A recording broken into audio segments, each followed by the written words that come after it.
right, we talk about maybe Ted Cruz being mathematically eliminated. Technically, that's not right. But now the Democrats are saying Bernie Sanders is. Technically, is that right? Luis Miranda is the DNC Communications Director. Luis, good to have you. I don't know how these things work. There are ways you can address unpledged delegates, so I haven't looked into that to say that it's true that Sanders can't pull it off here. I do know at a minimum he can stall Hillary Clinton from getting the delegates she will need to be the nominee. What do you think of that? Well, yeah, I'm not here to make any declarations. I think that we have had an exciting contest, and we still have 19 contests ahead. So what we're excited about is the fact that both of our candidates are generating pretty good enthusiasm. So what we saw in New York yesterday was that about 7 in 10 of the Democrats who voted in the primary in New York are excited, feel that the primary race has actually been good for the party. And that's good because it's consistent with what we saw in Wisconsin. And it's normally a very friendly Democratic bastion.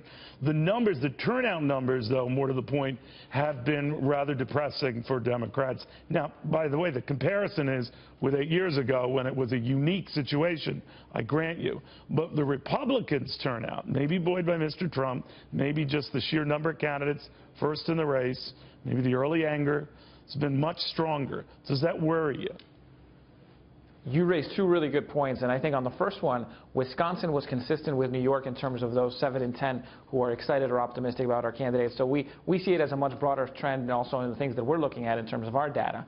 But in terms of the other dynamic that you're talking about, turnout, we've actually done very well. You're right that 2008 was a unique year, but if you look at all other elections prior to that, we've actually outperformed them, and our two candidates have actually turned out almost as many voters in most of the contests. When you talk about that again, and you're right, number you're right. Matters here. Could I ask you? But on this negative thing, we're pressing on. But obviously Donald Trump has negative numbers that are off the charts, and Hillary Clinton's are high too, not as high as his.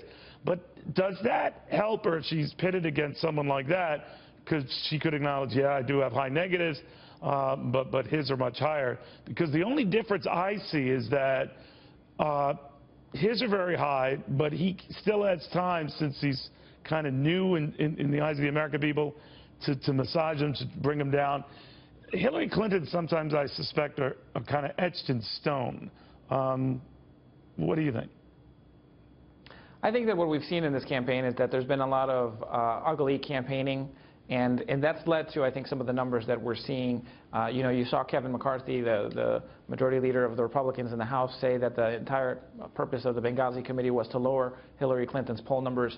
So I think both candidates are going to have a chance here to try to, whoever our nominee is, to either move up their advantage as Senator Sanders would, or in Senator Clinton's position to improve on that by introducing herself to the general election public.